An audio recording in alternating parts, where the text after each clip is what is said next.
अऊज़ु बिल्लाहि स्समीइल अलीम मिनश शैतानिर रजीम मिन हमज़िही व नफ़्ख़िही व नफ़सिही बिस्मिल्लाहिर रहमानिर रहीम। या अय्युहन नासु तक़ू रब्बकुमुल्लज़ी ख़लक़कुम मिन नफ़्सिन वाहिदा व ख़लक़ मिन्हा ज़ौजहा व बस्स मिन्हुमा रिजालन कसीरन व निसाअ वत्तक़ुल्लाह अल्लज़ी तसाअलून बिही वल अर्हाम इन्नल्लाह काना अलैकुम रक़ीबा। या अय्युहल्लज़ीना आमनुत्तक़ुल्लाह व क़ूलू क़ौलन सदीदा युस्लिह लकुम अअमालकुम व यग़फ़िर लकुम ज़ुनूबकुम व मन युतिइल्लाह व रसूलहु फ़क़द फ़ाज़ फ़ौज़न अज़ीमा। रब्बिश्रह ली सदरी व यस्सिर ली अमरी वहलुल उक़दतम मिन लिसानी यफ़क़हू क़ौली रब्बि ज़िदनी इल्मन रब्बि ज़िदनी इल्मा।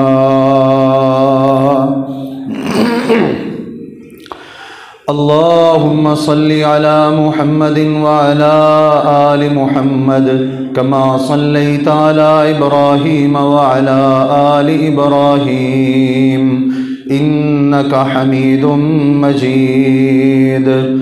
अल्लाहुम्मा बारिक अला मुहम्मदिन व अला आलि मुहम्मद कमा बारकता अला इब्राहीम व अला आलि इब्राहीम इन्नका हमीदुम मजीद।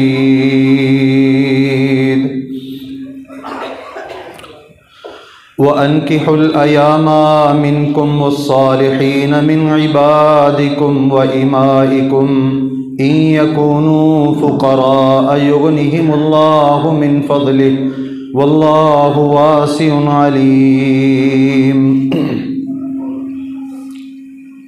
ये जो आयत मैंने आपके सामने तिलावत की, अल्लाह रब्बुल इज़्ज़त इस आयत के अंदर मुसलमानों को हुक्म दे रहे हैं, व अन्किहुल अयामा मिनकुम, ऐ लोगो तुम अपने में से ऐसी औरतें, ऐसे मर्द जो बग़ैर शादी के ज़िंदगी गुजार रहे हैं उनके निकाह कर दो। अयामा अय्यिम उनकी जमा है। अय्यिम हर ऐसी औरत और हर ऐसे मर्द को कहते हैं जो बग़ैर निकाह के, बग़ैर शादी के ज़िंदगी गुजार रहा हो। अब इस आयत के अंदर अल्लाह रब्बुल इज़्ज़त वलियों को हुक्म दे रहे हैं कि तुम अपने बेनिकाह मर्दों और औरतों का निकाह कर दो। वस्सालिहीन मिन इबादिकुम व इमाइकुम, और इसी तरह जो तुम्हारे ग़ुलाम और लौंडियाँ नेक हैं उनकी भी शादियाँ कर दो। इन यकूनू फ़ुक़रा युग़निहिमुल्लाहु मिन फ़ज़लिहि, अगर तुम्हें फ़क़र का डर है कि पैसे नहीं हैं, लड़के की बच्चे की जॉब नहीं है, कोई कारोबार नहीं है, तो सुन लो, युग़निहिमुल्लाहु मिन फ़ज़लिहि, उस अल्लाह रब्बुल इज़्ज़त पर यकीन, ईमान और तवक्कुल रखो, वो अपने फ़ज़ल से इनको गनी कर देगा, अपने फ़ज़ल से इनको रिज़्क़ अता करेगा। इस आयत से ये पता चलता है कि अल्लाह रब्बुल इज़्ज़त ने जो भी घर के ज़िम्मेदार हैं, चाहे वो बाप है, बड़ा भाई है, जो भी ज़िम्मेदार है घर के अंदर, उस ज़िम्मेदार के ज़िम्मे है कि उस घर के अंदर बसने वाली, चाहे कोई नौजवान औरत है, लड़की है, चाहे कोई नौजवान मर्द है, लड़का है, इस घर के वली के ज़िम्मे है कि उसकी शादी करे। इस पर यह फ़र्ज़ है, इसको अपना फरीज़ा अदा करना होगा। और दूसरा, इससे यह भी पता चलता है कि कोई अपनी मर्ज़ी से शादी नहीं कर सकता। जिस तरह हमारे मुआशरे के अंदर आजकल चलता है, कोर्ट मैरिज होती है, लड़कियां घरों से भाग जाती हैं, जाके कहीं ना कहीं खुद अपनी मर्जी से निकाह कर लेती हैं।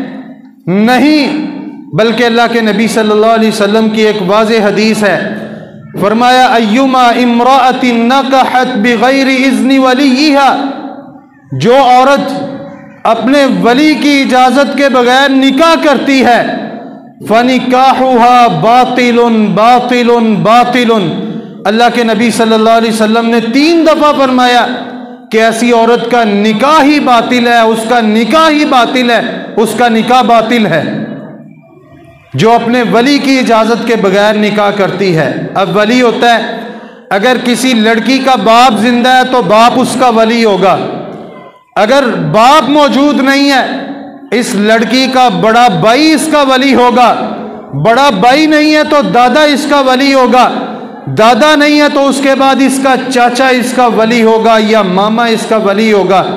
यानी वली के बगैर किसी औरत किसी लड़की का निकाह नहीं हो सकता। कोई अपनी मर्जी से करेगी तो अल्लाह के प्यारे हबीब अलैहिस्सलाम ने फरमाया उसका निकाह बातिल है। इसी तरह फिर इस आयत के अंदर जो दूसरा पहलू था, इन यकूनु फुकरा युगनिहिमुल्लाहु मिन फज़ली, अगर किसी लड़के के पास जिसकी तुम शादी करना चाहते हो उसके पास मालो दौलत नहीं, कोई कारोबार नहीं, कोई सिलसिला नहीं, तो अल्लाह रब्बुल इज़्ज़त पर ईमान यकीन और तवक्कुल रखो, वो अल्लाह रब्बुल इज़्ज़त अपने फजल के साथ इनको गनी कर देगा। क्यों? अल्लाह ताला ने हर किसी का रिज़्क उसके दुनिया से आने से पहले लिख रखा है।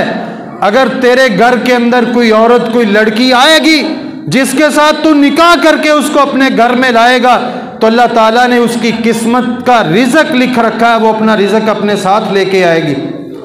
और इसी तरह एक हदीस अल्लाह के प्यारे हबीब अलैहिस्सलाम ने फरमाया, सलासुन हक्कुन अलल्लाहि औनुहुम, 3 किस्म के लोग ऐसे हैं कि अल्लाह रब्बुल इज़्ज़त के ज़िम्मे है उनकी मदद करना। उनमें से पहला अल मुजाहिदु फी सबीलिल्लाह, जो अल्लाह के रास्ते में जिहाद करने वाला है, वल मकातिबुल लज़ी युरीदुल अदा, और इसी तरह फरमाया दूसरा वो मुकातिब जो अपने मालिक को पैसे अदा करके आज़ादी लेना चाहता है। पहले ज़मानों के अंदर ग़ुलामी वाला सिलसिला चलता था, फिर उस वक़्त ग़ुलाम अपने आका के साथ ये तय कर लेते थे कि तू इतनी मोहलत मुझे दे दे, मैं इतने पैसे कमाकर तुझे दे दूंगा और तू मुझे आज़ाद कर देना। अल्लाह के नबी सल्लल्लाहु अलैहि वसल्लम ने फरमाया ये आज़ादी अल्लाह रब्बुल इज़्ज़त को इतनी पसंद है, जो इंसान आज़ादी हासिल करने के लिए, इंसानों की ग़ुलामी से निकलने के लिए मेहनत और कोशिश करता है। अल्लाह के प्यारे हबीब अलैहिस्सलाम ने फरमाया कि अल्लाह रब्बुल इज़्ज़त के ज़िम्मे है अपने ऐसे बंदे की मदद करे। और तीसरा वो बंदा वन्नाकिहुल लज़ी युरीदुल आफ़ाफ़, ऐसा निकाह करने वाला जो अपनी इज़्ज़त को बचाने के लिए, अपनी नामूस को बचाने के लिए और पाकीज़गी हासिल करने के लिए निकाह करता है ताकि मैं गुनाहों से बच सकूं। अल्लाह के प्यारे हबीब अलैहिस्सलाम ने फरमाया इन तीनों की अल्लाह रब्बुल इज़्ज़त ने जिम्मेदारी उठा रखी है। अल्लाह ताला ऐसे 3 किस्म के बंदों की ज़रूर मदद करते हैं। तो मेरे मोहतरम भाइयों, शादी करना, निकाह वाली ज़िंदगी बसर करना, ये एक इंसान की ज़रूरत है, चाहे वो मर्द है या औरत है। हर किसी को अपनी ज़िंदगी के अंदर एक मुखलिस साथी की ज़रूरत होती है, जो दुख दर्द का उसका साथी हो, जो उसको अच्छा मशवरा देने वाला हो। अल्लाह के नबी सल्लल्लाहु अलैहि वसल्लम की ज़िंदगी को उठाकर देखें। जब आप पर पहली वही नाज़िल हुई, आप परेशानी के आलम के अंदर घर के अंदर आए, तो सबसे पहले आपको हौसला किसने दिया था? अम्मा खदीजतुल कुबरा रज़ी अल्लाह ताला अन्हा ने, जिसने ये कहा था कल्ला वल्लाहि मा युख़ज़ीक अल्लाहु अबदा इन्नका लतसिलुर रहिम व तहमिलुल कल्ला व तक्सिबुल मादूम। अल्लाह की कसम, आपका रब आपको कभी ज़ाया नहीं करेगा, क्योंकि आप सिला रहमी करते हैं, आप दूसरों को कमा के देते हैं, आप गरीबों के काम आते हैं। यानी इस हदीस से क्या पता चलता है कि बीवी जो होती है वो बंदे के लिए जिंदगी का एक मुखलिस साथी होती है, जो कदम कदम पर उसकी रहनुमाई करने वाली होती है, उसके दुख दर्द के अंदर शामिल होने वाली होती है और मामलात के अंदर उसकी हौसला अफजाई करने वाली होती है। और इसी तरह फिर नबी मुकर्रम सल्लल्लाहु अलैहि वसल्लम ने निकाह को निसफ दीन कहा है। हदीस है, फरमाया इदा तज़व्वजल अब्दु फ़क़द इस्तकमल निस्फ़द्दीन। ऐ लोगों सुन लो, जब इंसान शादी कर लेता है गोया कि उसने अपना आधा दीन मुकम्मल कर लिया है। जरा तसव्वुर करें, दीन का आधा हिस्सा नबी मुकर्रम सल्लल्लाहु अलैहि वसल्लम ने इस शादी को करार दिया। फरमाया फल्यत्तक़िल्लाह फ़िन्निस्फ़िल बाकी। अब बंदे को चाहिए कि बाकी जो आधा हिस्सा उसके मुतल्लक अल्लाह रब्बुल इज़्ज़त से डर कर ज़िंदगी गुजारे।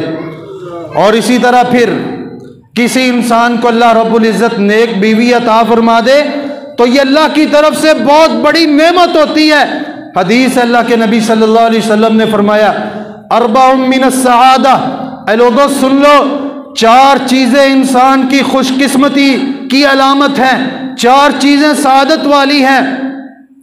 अलमरअतु सालिहा, उनमें से पहली नेक बीवी, नेक औरत। किसी इंसान को अगर नेक बीवी मिल गई है जो उसको नमाज का कहती है, जो उसको सुबह शाम के अज़कार का याद दिलाती है, जो उसको नेकी के कामों पर तरगीब दिलाती है, जो अपनी औलाद की अच्छी तरबियत करती है, जिसने घर को अमन और सुकून का गहवारा बना रखा है, जिसकी ज़ुबान दराज नहीं होती, जिसकी ज़ुबान कंट्रोल में होती है, जो अपने शब व रोज़ अल्लाह से डर कर गुजारती है।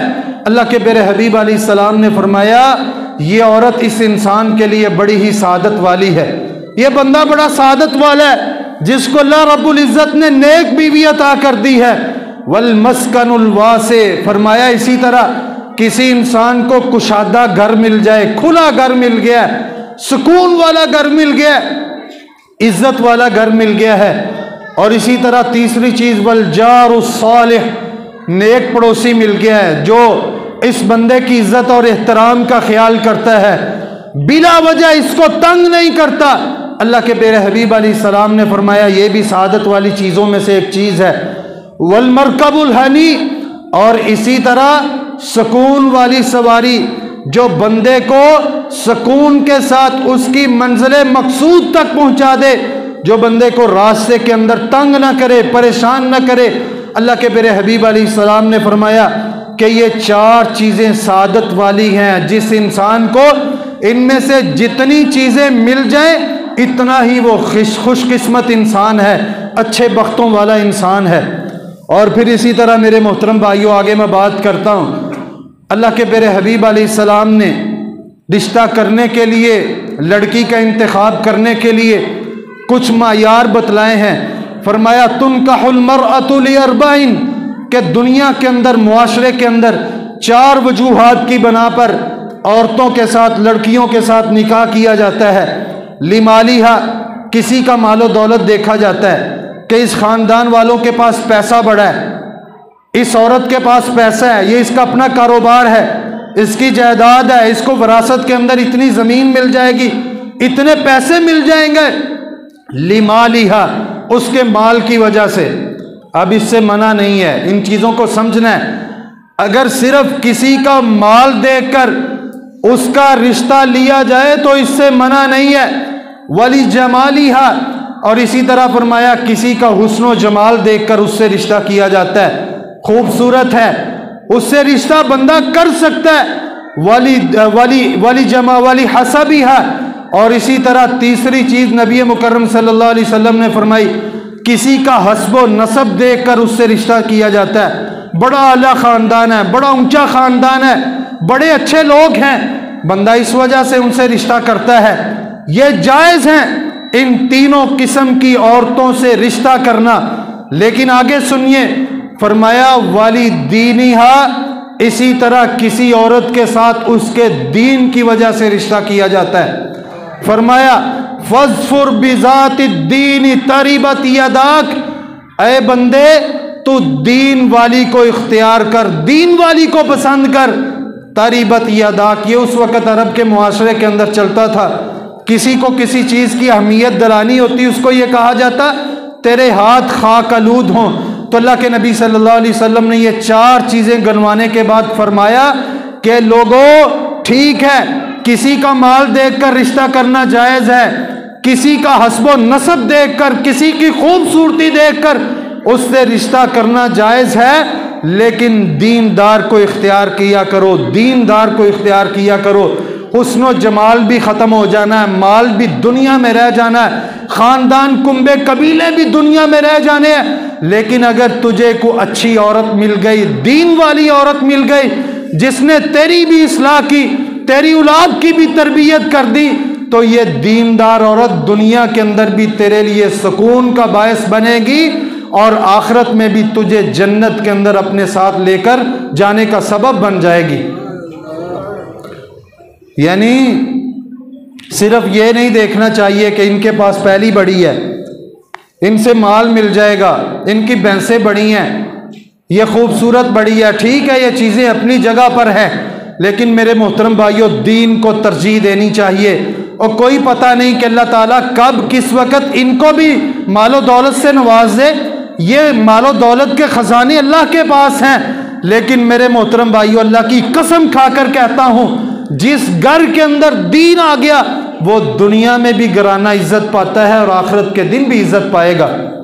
अगर सिर्फ मालो दौलत, हस्बो नसब और जमाल को देखते रहे, मैंने भी दुनिया के अंदर अपनी ज़िंदगी में ये बड़े वाक़यात देखे हैं। मैं अपने बड़े दोस्तों को देखता हूँ कि सिर्फ मालो दौलत की वजह से, सिर्फ आला ख़ानदान होने की वजह से उन्होंने उस ख़ानदान के अंदर शादी कर ली और अब वो ग़ुलामियों की ज़िंदगी गुजार रहे हैं।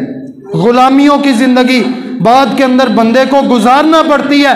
बल्कि एक हदीस अल्लाह के नबी सल्लल्लाहु अलैहि वसल्लम ने तो तरगीब दिलाई है कि रिश्ता करने के अंदर अपना कुफ़्व तलाश करो।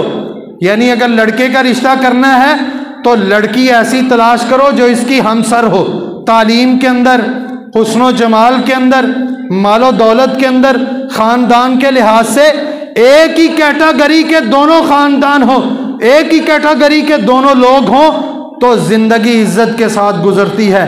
अगर लड़का किसी आला ख़ानदान का हो, मालो दौलत वाले घराने से हो, वो लड़की को ग़ुलाम बना के रखता है। अगर लड़की किसी आला ख़ानदान की हो, उसके पास मालो दौलत हो, तो वो लड़के को ग़ुलाम बनाने की कोशिश करती है। इसी वजह से अल्लाह के नबी सल्लल्लाहु अलैहि वसल्लम ने कुफ़्व को तलाश करने का हुक्म दिया है। इसी तरह मेरे मोहतरम भाइयों, रिश्ता तलाश करते हुए रिश्ते की बात करने के लिए लड़के और लड़की की रजामंदी ज़रूरी है। ये समझने वाली बात है। रिश्ता तय करते हुए लड़के और लड़की की रजामंदी ज़रूरी है। ये अल्लाह के नबी सल्लल्लाहु अलैहि वसल्लम का हुक्म है। अल्लाह के प्यारे हबीब अलैहिस्सलाम ने हुक्म दिया कि जब तुम अपनी बच्चियों का निकाह करने लगो, जब तुम अपनी बेटियों का रिश्ता तय करने लगो, तो उनसे पूछ लिया करो, उनकी रजामंदी हासिल किया करो। साहबा ने कहा, अल्लाह के प्यारे हबीब अलैहिस्सलाम, कन्वारी लड़की तो वैसे ही बड़ी शर्मीली होती है, उसकी रजामंदी कैसे हासिल होगी? अल्लाह के नबी सल्लल्लाहु अलैहि वसल्लम ने फरमाया, उससे पूछ लो, अगर वो खामोश रहे, इज़्नुहा सुमातुहा, उसकी इजाज़त उसकी खामोशी के अंदर ही है। और इसी तरह फरमाया, अगर बेवा या मुतल्लका है तो वो बोल कर बतलाएगी कि यहाँ तुम मेरा निकाह कर दो या रहने दो। मेरा ख्याल ये बात समझनी चाहिए। आजकल हमारे मुआशरे के अंदर बिगाड़ का एक सबब ये भी है कि जब रिश्ता तय करते हैं बगैर पूछने के, बगैर कोई सलाह मशवरा करने के, बस अपनी मर्जी करते हैं, जिसका नतीजा क्या होता है? यार, उसने भी ज़िंदगी गुजारनी है, उसने ज़िंदगी गुजारनी है। जिस तुम अपनी बेटी का रिश्ता करने लगे हो, जिस बेटी का रिश्ता करने लगे हो, उन्होंने ज़िंदगी गुजारनी है। अगर वो थोड़ा सा कोई ना कोई इधर उधर की बात कर ले, अपनी नापसंद का मुजाहरा कर दें, तो घर वाले उसको घूरना शुरू कर देते हैं, उसको मारना शुरू कर देते हैं। मुआशरे के अंदर कई किस्म की बातें होना शुरू हो जाती हैं। नहीं मेरे मोहतरम भाइयों, दोनों की इजाज़त, दोनों की रजामंदी ज़रूरी है। एक हदीस आती है, अल्लाह के नबी सल्लल्लाहु अलैहि वसल्लम के पास एक ब्याही हुई औरत आई और आकर उसने नबी मुकर्रम सल्लल्लाहु अलैहि वसल्लम को कहा कि मेरे वालिदैन ने फुला लड़के फुला बंदे के साथ मेरी शादी कर दी है, मैं उसको नापसंद करती हूँ, मैं उसके साथ नहीं रहना चाहती। तो अल्लाह के मेरे हबीब अलैहिस्सलाम ने इस औरत को इख्तियार दिया कि अगर तू उसके साथ नहीं रहना चाहती तो तेरे पास इख्तियार है, अगर तू उससे तलाक लेना चाहती है तो तलाक ले ले। यहां तक बात एक औरत जिसका निकाह हो चुका था वो अपने बंदे को नापसंद करती थी, अल्लाह के मेरे हबीब अलैहिस्सलाम ने उसको इख्तियार दे दिया।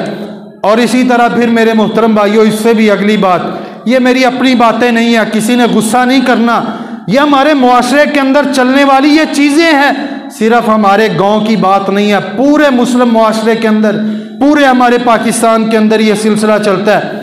फिर रिश्ता करने के लिए एक दूसरे को देख लेना, शरीयत का ये भी हुक्म है। अल्लाह के नबी सल्लल्लाहु अलैहि वसल्लम के पास एक साहबी आया, उसने आकर तज़किरा किया, जी मैंने फ़लाँ ख़ानदान की फ़लाँ औरत के साथ रिश्ता किया। तो अल्लाह के नबी सल्लल्लाहु अलैहि वसल्लम ने इस साहबी से पूछा, क्या तूने उसको देखा है? साहबी ने कहा, जी नहीं। तो अल्लाह के मेरे हबीब अलैहिस्सलाम ने उसको कहा, बेहतर था कि तू उसको देख लेता। क्या समझ आई है?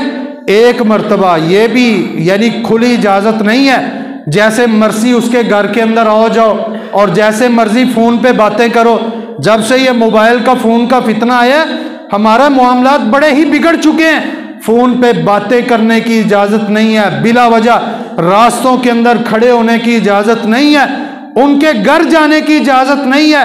हाँ, रिश्ता तय करते हुए अगर तुम्हारा जहन है तो लड़के और लड़की के मुतल्लक ये इजाज़त है कि वो एक मर्तबा एक दूसरे को देख लें। तो हाँ मेरे मोहतरम भाइयों, रिश्ता तय करते हुए हमारे मुआशरे के अंदर सबसे पहली जो चीज़ पाई जाती है वो मंगनी वाली पाई जाती है। हाँ, शरीयत ने इजाज़त दी है, कोई बात तय करने के लिए बड़े मिल बैठकर एक जगह पर कोई ना कोई इकट्ठे हो जाए, कोई बात तय कर लें। वहाँ पर एक खुशी का मौका है, कोई थोड़ा बहुत खुशी के मौका पर कोई खाना भी खिला सकता है, कोई मिठाई और चाय भी खिला सकती है। लेकिन मेरे मोहतरम भाइयों, आजकल हमारे मुआशरे के अंदर जो चल गया है, मंगनी करनी है, दोनों ख़ानदानों के 100-150 बंदा, मर्द और औरतें इकट्ठी होनी है, वहाँ पर लंबा चौड़ा खर्चा होगा, देगें पकाई जाएंगी। और मेरे मोहतरम भाइयों, ये गैर शरई काम है, ये एक दूसरे पर बोझ डालने वाली बातें हैं, इन चीज़ों से बचना चाहिए। मंगनी हो गई है, शादी का वक़्त आया है, मेहंदियाँ निकाली जाती हैं, बारात लेके जाई जाती है और ना जाने न्योंदरे चलते हैं, क्या कुछ चलता है। मैं इन चीज़ों के मुतल्लक कोई बड़ा फतवा नहीं देना चाहता, लेकिन अक्सर उलमा फिर भी इन चीज़ों के मुतल्लक कहते हैं कि ये गैर शरई रसूमात हैं, हिंदुआना रसूमात हैं। बात समझनी है, लेकिन फिर भी बाज़ अहले इल्म इन चीज़ों की इजाज़त देते हैं। वो कहते हैं ये हमारी मशर की रिवायात है। उस वक़्त अरब के मुआशरे के अंदर भी जब नबी मुकर्रम सल्लल्लाहु अलैहि वसल्लम मक्का से हिजरत करके मदीना मुनव्वरा आए तो मदीने के लोग खुशी के मौका पर कुछ फंक्शन किया करते थे। मिसाल के तौर पर दफ बजाया जाता था, अल्लाह के मेरे हबीब अलैहिस्सलाम ने दफ बजाने से मना नहीं किया। इसी तरह खुशी के मौका पर, शादी के मौका पर मदीने की औरतें पहले जो उनके बड़ों की जंगें हो चुकी हैं उन जंगों का तज़किरा करती थी, कुछ ना कुछ गाती थी, आपने उनको मना नहीं किया।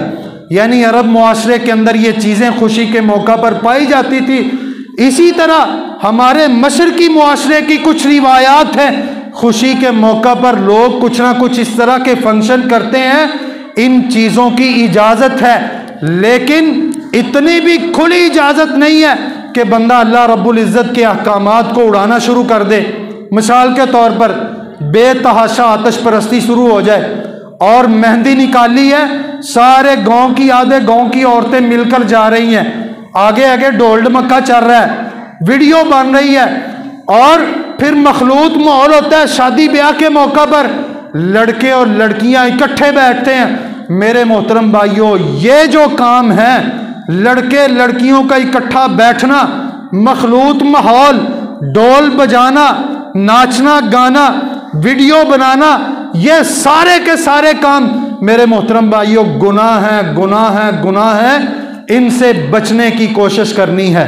और इस तरह की आतिश परस्ती करना जिसके अंदर इसराफ हो, फजूल खर्ची हो, रात 12 बजे हैं, सारे गांव के लोग सो गए, अब आतिश परस्ती शुरू हो गई है, सारे गांव को परेशान किया जा रहा है। और ज़रा ये सोच लें कि जब मैं घर के अंदर सोया होता हूँ, मेरे बीवी बच्चे सोए होते हैं, गांव के अंदर को आतिश परस्ती शुरू कर दे, मुझे गुस्सा आता है, मेरे बच्चे जाग जाते हैं, तो फिर क्या होता है, गालियाँ निकालते हैं हम, तुम्हें ऐसे हो जाए, बद्दुआएं देते हैं, तुम्हारे साथ ऐसे हो जाए, तुमने क्या शुरू कर दिया, हमारा सुकून बर्बाद कर दिया है। तो इसी तरह मेरे मोहतरम भाइयों, हम ये सोच लें, जब मैं ये काम करूँगा लोगों का सुकून बर्बाद होगा, तो जिस तरह मुझे गुस्सा आता है उनको भी गुस्सा आएगा, वो भी मुझे गालियाँ भी देंगे और बुरा भला भी कहेंगे और बद्दुआएं भी देंगे। तो इसलिए मेरे मोहतरम भाइयों, शादी ब्याह के मौका पर कम अज़ कम गैर शरई रसूमात, जिन कामों के अंदर गुनाह होता है, उन कामों से बचना ज़रूरी है, फ़र्ज़ है, लाजिम है। इन कामों से बचेंगे तो मेरे मोहतरम भाइयों, दुनिया में भी इज़्ज़त होगी और आखिरत में भी इज़्ज़त होगी। इसी तरह फिर मेरे मोहतरम भाइयों, खामद और बीवी शादी होने के बाद, रिश्ता तय होने के बाद, दोनों ख़ानदानों का एक दूसरे की इज़्ज़त का एहतराम करना, दोनों मियाँ और बीवी का एक दूसरे का ख्याल करना, उसकी इज़्ज़त नफ्स का ख्याल करना, ये ज़रूरी है। इसी तरह अल्लाह रब्बुल इज़्ज़त ने फिर कुछ हकूक़ ठहराए हैं, जो बीवी पर खामद के हुकूक़ हैं और इसी तरह खामद पर बीवी के हुकूक़ हैं। उनमें से एक हदीस हज़रत हुसैन बिन महसन रज़ी अल्लाह तआला अन्हु फरमाते हैं, मियाँ और बीवी, एक लड़का और लड़की अल्लाह के नबी सल्लल्लाहु अलैहि वसल्लम के पास आए। औरत आई और कुछ देर अल्लाह के नबी सल्लल्लाहु अलैहि वसल्लम से वो बातें करती रही। जब जाने लगी तो अल्लाह के प्यारे हबीब अलैहिस्सलाम ने उस औरत से पूछा, क्या ये तेरा खामद है? उस औरत ने कहा, जी हाँ, ये मेरा खामद है। तो अल्लाह के प्यारे हबीब अलैहिस्सलाम ने उस औरत से कहा, फंजुरी ऐना अंति मिन्हु फइन्नमा हुवा जन्नतुकी व नारुकी।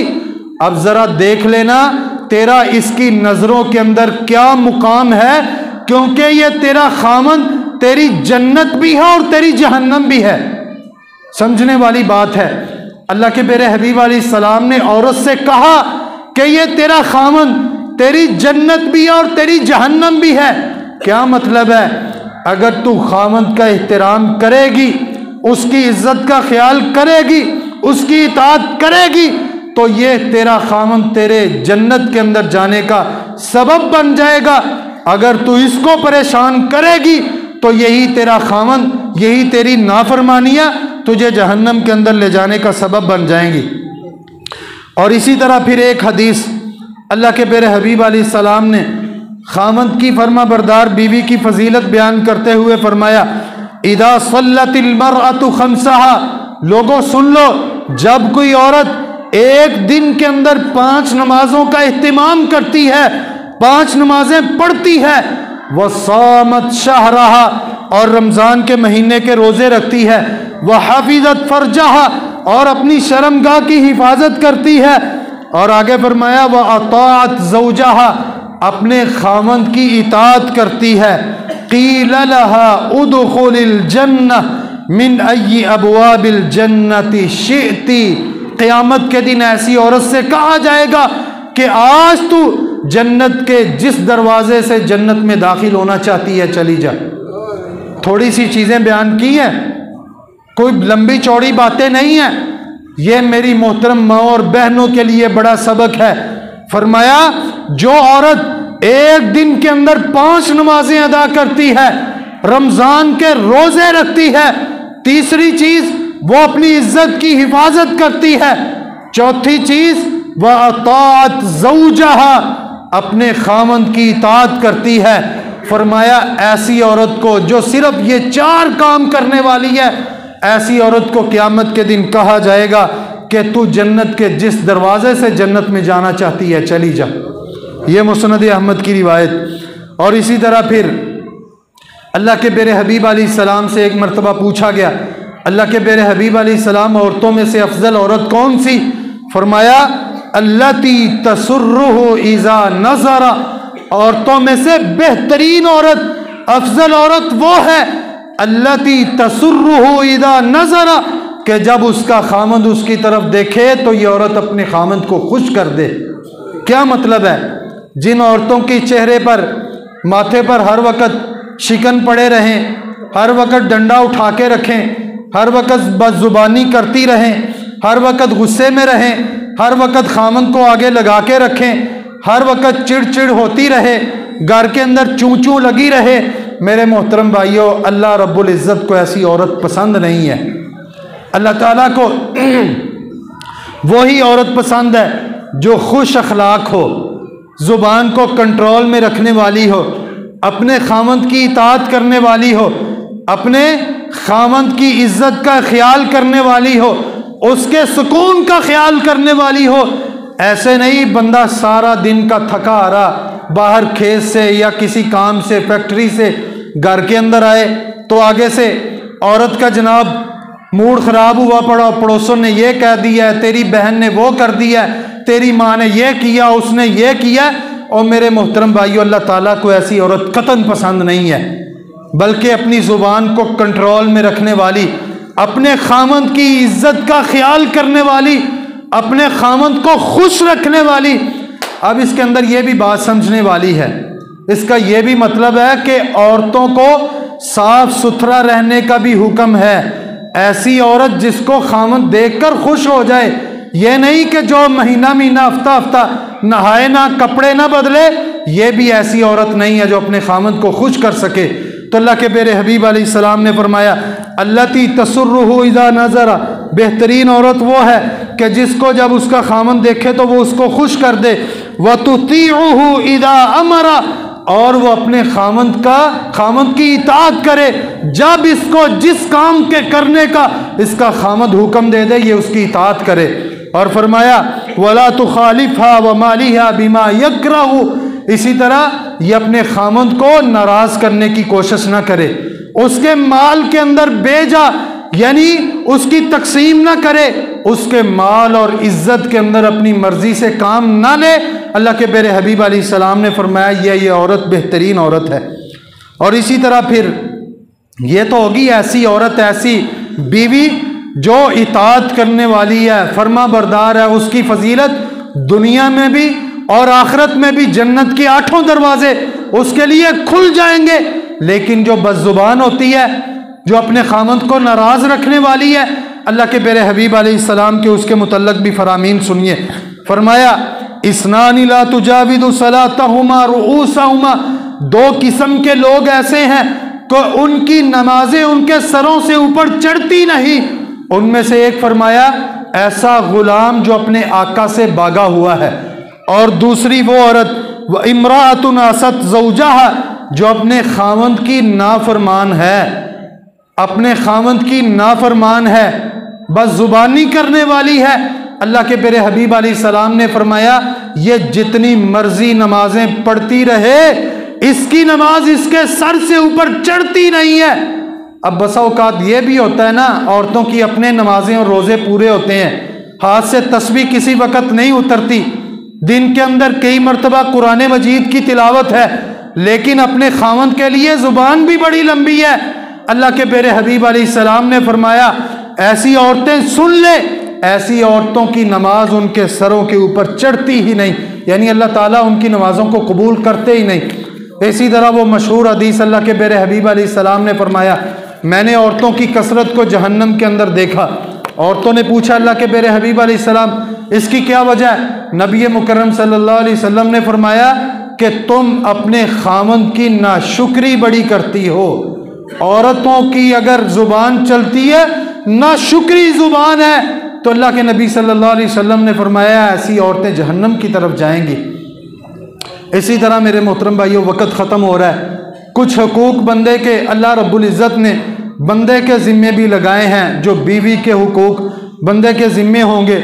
उनमें से पहला हक अल्लाह रब्बुल इज़्ज़त कुरान मजीद में इरशाद फरमाते हैं वलहुन्ना अलैकुम रिज़्क़ुहुन्ना व किस्वतुहुन्ना बिल मारूफ, मर्दों को हुक्म है कि जिस तरह का खुद खाना खाएं, खुद लिबास पहने, अपनी बीवियों का भी ख्याल रखें, उनके अखराजात का भी ख्याल रखें, उनके लिबास कपड़ों का ख्याल रखें, उनके खाने का ख्याल रखें। ऐसे नहीं बंदा तो बाहर घूमता फिरता है, कभी पिज़्ज़ा खाएगा, कभी बर्गर खाएगा, कभी कुछ खाएगा, कभी किस होटल पर अपने दोस्तों के साथ दावत है, कभी किस शादी पर है, लेकिन इस बेचारी को घर के अंदर सिर्फ दाल खाने के लिए रखा हुआ है, अगर वो कोई खर्चे का मुतालबा कर दे उसकी सख्ती आ जाती है। और नहीं मेरे मोहतरम भाइयों, अल्लाह रब्बुल इज़्ज़त ने मर्द के ज़िम्मे लगाया कि इसने अपनी इस्तिताअत के मुताबिक अपनी बीवी को लिबास भी बना के देना है और इसके खाने पीने का भी ख्याल रखना है, इसके बाकी मामलात और अखराजात का भी ख्याल रखना है। और इसी तरह दूसरी जगह कुरान मजीद में वआशिरूहुन्ना बिलमारूफ फ़इन करिहतुमूहुन्ना फ़असा अन तकरहू शैअन वयजअलल्लाहु फ़ीही खैरन कसीरा। अल्लाह रब्बुल इज़्ज़त फरमाते हैं, लोगों अपनी बीवियों को मारूफ तरीके के साथ, यानी अपने घरों के अंदर अच्छे तरीके के साथ इज्जत और एहतराम के साथ रखो।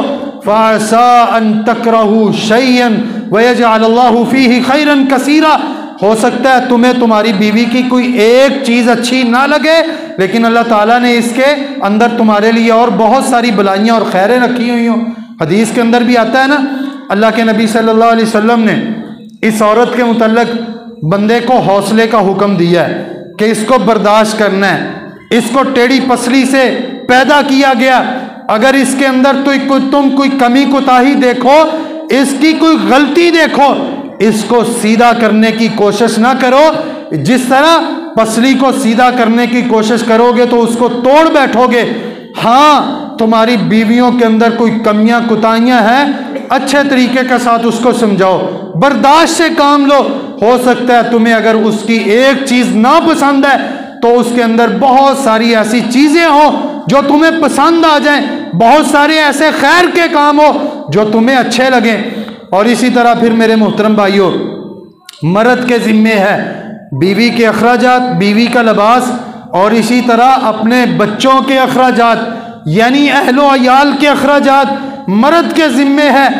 जिस तरह अल्लाह के नबी सल्लल्लाहु अलैहि वसल्लम की कई अहादीस हैं, फरमाया कि जो तुम दुनिया के अंदर खर्च करते हो, अगर किसी मिस्कीन पर खर्च करते हो उसका भी अजर है, रिश्तेदारों पर खर्च करते हो उसका भी अजर है, अगर बाहर से खामन मेहनत मजदूरी करके घर के अंदर कुछ कमा के लाता है, अपने बीवी बच्चों पर खर्च करता है, अल्लाह के प्यारे हबीब अलैहिस्सलाम ने फरमाया इस खामद के लिए भी अजर है।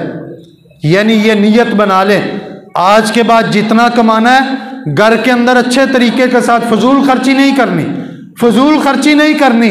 अपने बीवी बच्चों पर जो खर्च करना है, उनकी जितनी ज़रूरियात हैं उनको पूरा करने के लिए जो खर्च करोगे तो ये भी हमारी तरफ से सदका हो जाएगा इंशाअल्लाह उल अज़ीज़। क़यामत के दिन हमारे नामा अमाल के अंदर ये भी सदका लिखा हुआ होगा। और इसी तरह फिर एक आखिरी हदीस, अल्लाह के प्यारे हबीब अलैहिस्सलाम ने फरमाया अकमलुल मुमिनीना ईमानन अहसनुहुम खुलुक़ा। ऐ लोगों सुन लो, मोमिनों में से ईमान के लिहाज से सबसे मुकम्मल ईमान वाला वो बंदा है अहसनुहुम खुलुक़ा, जो अखलाक के अंदर सबसे अच्छा है। और फरमाया व खियारुकुम खियारुकुम लिअहलि। ऐ लोगों सुन लो, तुम में से बेहतरीन इंसान वो है जो अपने अहलो अयाल के लिए बेहतरीन है। समझने वाली बात है। फरमाया तुम में से बेहतरीन इंसान वो है जो अपने घर वालों के लिए बेहतरीन है।